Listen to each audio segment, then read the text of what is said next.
विजयदादा, खर तर हा विषय इतका व्यापक आहे की ह्याच्यामध्ये एक 5-6 वक्त्यांची रचना करणं गरजेचं होतं.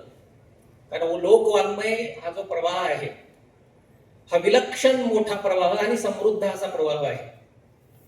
त्याच्यामुळे या सत्राची जी मांडणी आहे ती किमान 1.5-2 तासाची होणं अगत्याचं होतं. कारण लोकवाङ्मय हे जे क्षेत्र आहे या दोन्हीही माझ्या वक्त्यांनी तुमच्या आणि माझ्या दबावाखाली फार 2-4-6-10 मिनिटांमध्ये मांडणी केली आहे. आणि त्यांच्या मांडणीवर आपण अन्याय केलेला ही गोष्ट खरी आहे. तो अन्याय माझ्यावर होऊ नये याची मी काळजी घेतो. आणि या विषयाची मांडणी करताना या दोन्ही वक्त्यांनी लोककथा आणि लोकगीत, येथे हनुमंत बसलेले आहे ज्यांना अनेक गाणी लोक परंपरेतून मांडली आणि अनेक चित्रपटांमध्ये त्यानं गीत लेखन केलं. ते घोषणावं अशी गोष्ट आहे की आपली नवी मुलं या पद्धतीनं लिहितायत. लोक वाङ्मय आणि लोकजीवन या दोन्हीही शब्दांमध्ये लोक, फोक, FOLK असा एक शब्द आहे आणि फोक लोर असं त्याला म्हटलं जातं. लोकगीतांची जी परंपरा आहे ही आदिम अशा प्रकारची आहे. लोकसाहित्याला भारताचं मानधन असं म्हटलेलं आहे की या देशाचं मानधन आहे असा उल्लेख या लोक परंपरेचा केलेला आहे, वाङ्मयाचा केलेला आहे. या विषयाची मांडणी करताना या दोन माझ्या अभ्यासू वक्त्यांनी जी मांडणी केली त्याचा पुनरुच्चार न करता या अनुषंगानं काय वेगळं सांगता येऊ शकतं याचं एक सूत्र रूपात एक 10 ते 11 मिनिटांमध्ये मी मांडणी करण्याचा प्रयत्न करतो. आपल्याला कल्पना आहे की जेव्हा आपण वाङ्मयाचा विचार करतो, आपण भाषेचा विचार करतो, तेव्हा या दोन्हीच्याही पलीकडं लोकवाङ्मय असतं हे लक्षात घ्या. आणि लोकवाङ्मय हे इतकं महत्वाचं क्षेत्र आहे की जिथे ज्ञानाचे फारसे दंडक अमान्य आहेत, जिथे शैक्षणिक अर्हता आपण अमान्य केले, म्हणजे पिढ्यान पिढ्या अनेक आपल्या आदी पुरुषांनी जी एक मांडणी केलेली आहे किंवा अपौरुष आहे असं म्हणतो आपण त्याला, की त्याला कोणी लिहिलंय माहित नाहीये पण ते लिहिलं जातं. आणि सगळ्यात महत्वाची गोष्ट ही आहे लोकसाहित्याची की ती लोक जीवनातून आलेली, ती अनुभवातून आलेली आहे, ती परंपरेच्या प्रवाहातून आलेली आहे. म्हणून लोकवाङ्मयाला एक सुंदर असा शब्द आहे लोकगंगा असं म्हटलेलं आहे. आणि ही लोकगंगा वाहती ठेवण्याचं काम विद्यापीठांनी केलेलं नाही हे लक्षात घ्या. ही लोकगंगा वाहती ठेवण्याचं काम कोणत्या ज्ञानपंडितांनी केलेलं नाही हे सुद्धा लक्षात घ्या. हे सामान्य खेड्यापाड्यातल्या आम जनतेनं, ज्याला कॉमन पीपल असं म्हणतो आपण, त्या लोकांनी हे वैभव जतन केलेलं आहे आणि तो त्यांच्या जगण्याचा आवाज आहे हे लक्षात घ्या. जसं आपण पाणी पितो, जसं आपण श्वास घेतो, जसं आपण हवेचा उपभोग घेतो, तितकी लोकगाण्यांची किंवा लोकसाहित्याची समृद्ध परंपरा आहे.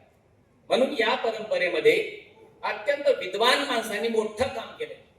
डॉक्टर अमोघने त्याचा उल्लेख केला की ही परंपरा मराठीमध्ये कोणी पुढे नेली, त्याचाही विचार आपण संक्षिप्त स्वरूपात या ठिकाणी करणं मला अगत्याचं वाटतं. लोकवाङ्मयाचा विचार करताना आपण लोकसंस्कृती या नावाची संज्ञा आधी समजून घेतली पाहिजे.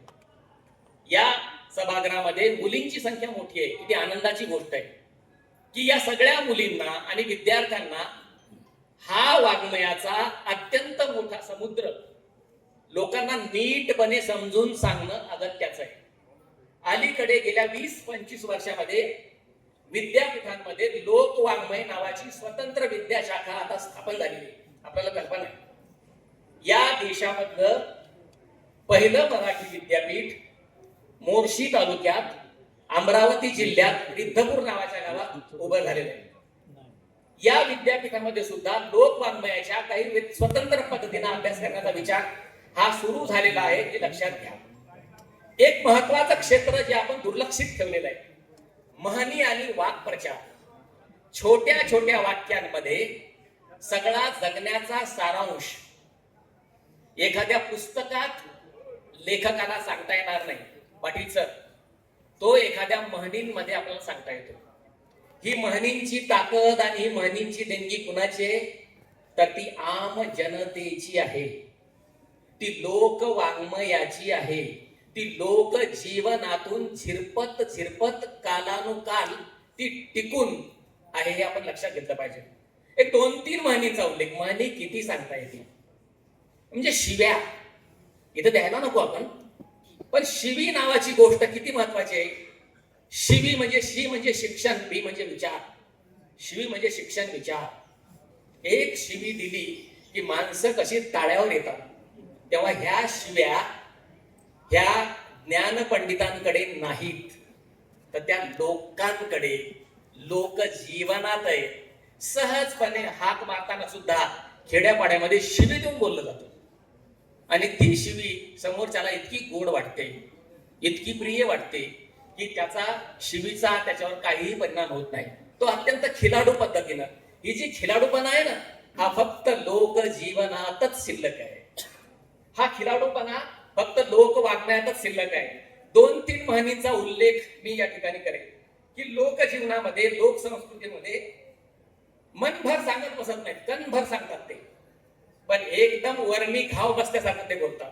साधे साधे शब्द असतात, 2-3 शब्दांचा एक म्हण असते, परंतु तुम्हाला जीवनाचा सारांश ती सांगते.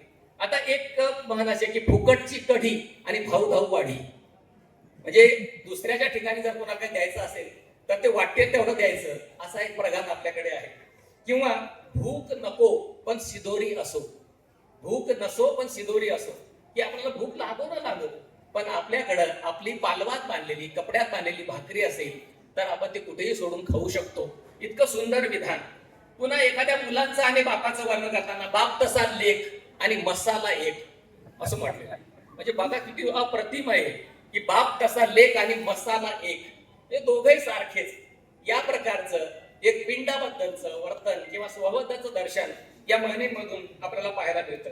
किंवा या लोकसाहित्याला किंवा लोकजीवनामध्ये ज्या ज्या गोष्टी घडतात सतत, त्या अत्यंत जिवंत, या दोन्ही मान्यवर वक्त्यांनी तो उल्लेख केला की ते अत्यंत तरल, अत्यंत लाघव, अत्यंत लिरिकल, अत्यंत गेय्य असं हे लोकवाङ्मयामध्ये धन असतं. त्याचाही विचार आपण इथं करू शकतो. म्हणून लोकजीवनामधल्या ज्या काही गोष्टी आहेत अनेक, त्याला इतका सुंदर शब्द मराठीमध्ये की लोकज्ञान त्याला म्हटलेलं आहे. पुस्तकी ज्ञान असा शब्द वापरलेला नाहीये. हे लोकांनी लोकांना लोकांकरवी पिढ्यानपिढ्या दिलेलं ज्ञान आहे, त्याला लोकज्ञान असं म्हटलंय. आणि दुसरा एक शब्द आहे लोकवाङ्मयाला, तो आहे लोकविद्या. इतका सुंदर शब्द आहे बघा की लोकवाङ्मयाला इतका छान शब्द हा मराठीमध्ये अनेकांनी जेव्हा जेव्हा दिला तेव्हा त्याचाही उल्लेख या ठिकाणी करता येईल. मग असे उल्लेख केला चौरे सरांनी की आपल्याकडे कृषींची परंपरा आहे, शेतकऱ्यांची कृषीवल परंपरा आहे, ग्रामीण भागातल्या माणसांची एक परंपरा आहे. या माणसांनी लोकवाङ्मय हे सतत अधिक तरल ठेवलेलं आहे. लोकवाङ्मय याच्यावर मालकी हक्क तसा कुणाचा सांगता येत नाही, पण शहरांचा, महानगरांचा लोकवाङ्मयावर अजिबात मालकी हक्क नाहीये. ज्या माणसांना अक्षर ज्ञान नाहीये पण ज्यांना अनुभव ज्ञान आहे, ज्यांनी परंपरा पाहिल्या, ज्यांनी मोठ्या मोठ्या माणसांची अनुभव घेतलेत, त्या लोकांनी ही सगळी परंपरा जतन केली, म्हणून ती स्वयंस्फूर्त आहे. लोकवाङ्मय ते अमर आहे, त्याला मृत्यू नाहीये. आणि ही लोकवाणी आहे, म्हणजे लोकांच्या मुखातून ती पाझरत गेलेली आहे आणि कर्णोपकरणी अनेकांनी ऐकली, म्हणजे श्रवण केलेलं आहे. म्हणजे श्रवण परंपरा आणि मौखिक परंपरा या 2 श्रेष्ठ परंपरेवर लोकजीवन उभं आहे आणि लोकवाङ्मय उभं आहे, याचाही विसर आपल्याला पडता कामा नये. म्हणून या सगळ्या याच्यामध्ये मगाशी चौरे सरांनी सांगितलं की त्याच्यामध्ये अनेक गोष्टी आहेत, किती विषय, म्हणजे या विषयाची मांडणी करणारा एक व्याख्यान मला ठेवावं लागेल 4-5 दिवसांची विजयदादा, तर हा विषय नीटपणे लोकांना आपण मांडू शकू आणि सांगू शकू. इतका महत्वाचा विषय आहे आणि आज हे सांगण्याची गरज आहे, कारण आज बाजारात खूप नकली, खोटं आणि झूट विकलं जातं. तेव्हा हे जर बदलायचं असेल तर ह्या लोकांचं ज्ञान, ज्याला लोकविद्या असं म्हटलंय आपण, ज्याला आपण लोकवाणी असं म्हटलेलं आहे, ज्याच्यामध्ये मोठी श्रवण परंपरा आहे, हजारो वर्षांची मौखिक परंपरा आहे, या परंपरेचं जतन करणं याचा अर्थ आपण भाषेचा अभिमान बाळगतो असं होतो. जेव्हा आपण मराठीला अभिजात भाषेचा दर्जा मिळाला असं जेव्हा म्हणतो, तेव्हा लोकविद्या, लोकविज्ञान, लोकज्ञान या गोष्टीकडं आता आपण अधिक लक्ष देण्याची गरज निर्माण झालेली आहे. हा परिसंवाद त्याचं सूचन करतो आहे. हा परिसंवाद त्याबद्दलची सूचना आपल्याला करतो आहे. याची एक आठवण मी या निमित्तानं करतो. लोकसाहित्याचं एक महत्वाचं वैशिष्ट्य आहे की याला कोणी मालक नाही, याचा कोणी ठेकेदार नाही. हे स्वतंत्र स्वायत्त असे एक क्षेत्र आहे आणि ते समुद्रासारखं आहे. तेव्हा तुम्ही त्या किती उपसत राहा तर ते सरणार कधीही नाही. जन्माची शिदोरी आहे याचाही उल्लेख मी या ठिकाणी करेन. एक उल्लेख मुद्दाम करतो भारतीय स्तरावरचा, हिंदी मधला, छत्तीसगड मधला उल्लेख आहे.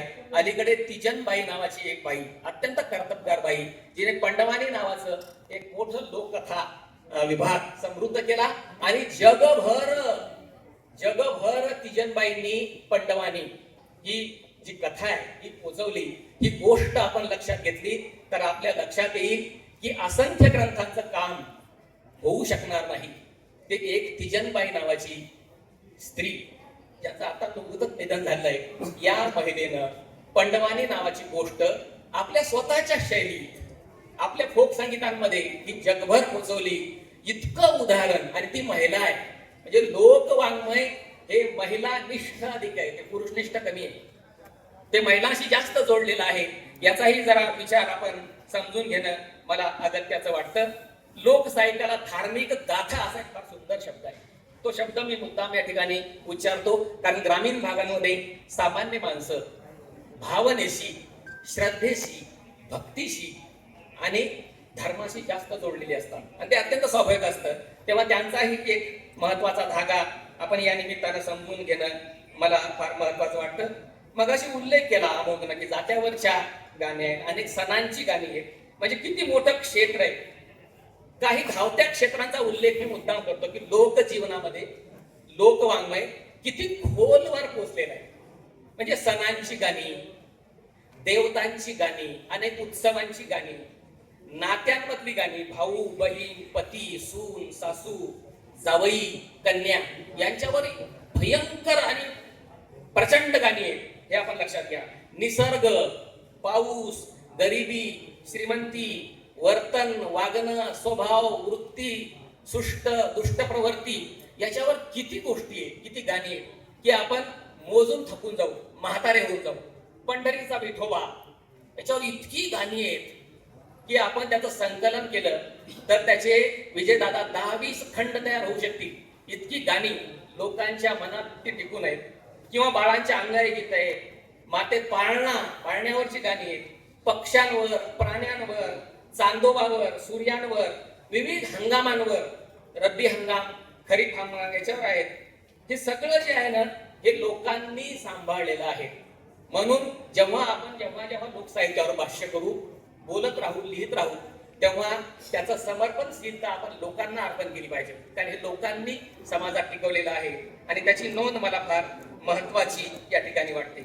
सणांचा उल्लेख मगाशी झाला, दोन्ही वक्त्यांनी केला. नागपंचमी आहे, महालक्ष्मी आहे, गौरीपूजन आहे, नवरात्र उत्सव आहे, दसरा आहे, दिवाळी आहे, भाऊबीज आहे, रंगपंचमी आहे आणि शिमगात आपल्याला माहितच आहे तो कसा असतो तो. तेव्हा या सगळ्या सणांनी सुद्धा एक स्वतंत्र अशी लेखनाची शैली, भाषेची शैली घडवलेली आहे. हे लोकसाहित्याचं महत्वाचं देणं आहे. एक श्रीकृष्णावर किती गाणी आहेत आपल्याकडे. म्हणजे बाळ आणि श्रीकृष्ण, बाळकृष्ण आणि कृष्ण याच्यावरची लक्षावधी गाणी, लक्षावधी गोष्टी, कहाण्या ह्या लोकसाहित्यात उपलब्ध आहेत. आणि त्या कृष्णाला लोकसाहित्यामध्ये किसन देव असं म्हटलं जातं, कृष्ण असं म्हटलं जात नाही किंवा कान्हा म्हटलं जातं. तेव्हा त्याच्यावरची लक्षावधी गाणी आपल्याकडे उपलब्ध आहेत. लग्नामधला नवरदेव, त्याची मजाक करणं, त्याची दिल्लत करणं, किंवा सकोन्या ज्याला लांडगे असं म्हटलं काही भागांमध्ये, किंवा करवल्या, नवऱ्या यांच्यावर सुद्धा प्रचंड गाणी आहेत. हळदीचे विधी आहेत, त्याची किती गाणी आहेत. तेव्हा या सगळ्या गाण्यांचं संकलन आजही मराठी परंपरेत नीटपणे झालेलं नाहीये. तर ते होणं सुद्धा इथं अगत्याचं वाटतं. तेव्हा लोकवाङ्मय असं म्हणताना ते ज्ञानाचं भांडार आहे हे आपण मान्य केलं पाहिजे. त्याच्यामध्ये उधार उसनवारी मुळीच नाही, जे आहे ते ओरिजिनल आहे. वाङ्मयाच्या चोऱ्या नाही त्याच्यामध्ये, नाही तर अन्यत्र खूप चोऱ्या होतात. म्हणजे घरफोड्या होतात ती ठीक आहे, पण वाङ्मयात चोऱ्या होतात. लोक वाङ्मयात चोऱ्या नाहीयेत, टिकाऊपणा नाही. अनुभव हेच खरं ज्ञान म्हणजे लोकवाङ्मय, आणि निसर्ग हेच वैभव म्हणजे लोकसाहित्य. शेवटी एक लोकसाहित्यामधलं गीत मी तुमच्या समोर ठेवतो. ते विठ्ठलाबद्दलचं आहे, संतांबद्दलचं आहे, फार अप्रतिम असं आहे. आणि ते लोकांच्या वाणीतून कर्णोपकर्णी पसरत गेलेलं असं गीत आहे. म्हणजे चांद्यापासून बांद्यापर्यंत हे गाणं खेड्यापाड्यातल्या शिक्षणाची ओळख नसलेल्या महिला म्हणत असतात. ते गाणं बघा, त्याच्यामधला भाव किती सुंदर आहे, ते मी तुमच्या समोर ठेवतो. आणि मग मी माझी जागा सोडतो. फार महत्वाच्या अशा एका ज्ञानपीठावर आपण मला निमंत्रित केलं, त्याबद्दल संयोजन समितीच्या प्रती मी मनस्वी कृतज्ञता व्यक्त करतो. आणि हे एक गाणं, छोटंसं गाणं आहे लोकवाङ्मयातलं. विजय दादा, फार अप्रतिम असं गाणं आहे ते. मला गाता येणार नाही नरडा असल्यामुळे, पण मी ते म्हणेन नीट पद्धतीनं तुमच्यापर्यंत पोहोचेल असं ते गाणं आहे. याच्यामध्ये रंजन आहे, याच्यामध्ये आनंद आहे, याच्यात भाव आहे.